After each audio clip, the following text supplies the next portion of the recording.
ये सांग मैंने राधे राधे आउ एक वीडियो में आपण मानक स्वागत जनाऊँगी। एक्चुअली वीडियोटा मुझे बहुत लेट्रे पोस्ट करुँची।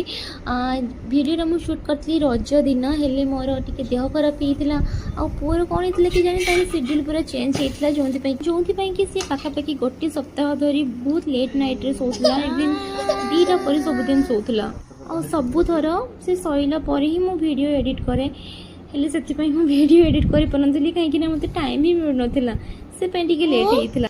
आज इच्छा होची आपण मन सहित गोटे सुंदर कथा शेयर करने कथाटा यही कि जे प्रकृत सुख थाए कौटी परिवार ठू दूर रे रही पैसा रोजगार करिबारे प्रकृत सुख थाए ना अल्प रोजगार रे संतुष्ट होई पाखरे रहिबारे सुख थाए।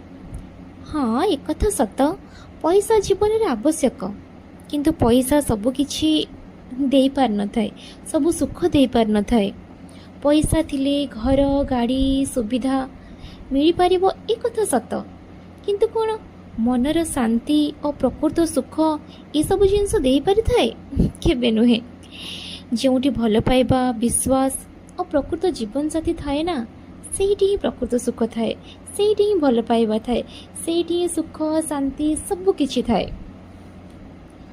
हाँ एक कथा भी सत पैसा जीवन चलैया दरकार निहाती किंतु सुखरे बंचिबा पई शांति रे बंचिबा पई मनर शांति दरकार। कौन सांग मैंने ठीक कहली ना। जदि मो कथा आपण मानक भल लगी थाए ताले गोटे सुंदर कमेंट जनइबे। पुणी देखा नेक्स्ट वीडियो रे। Bye bye.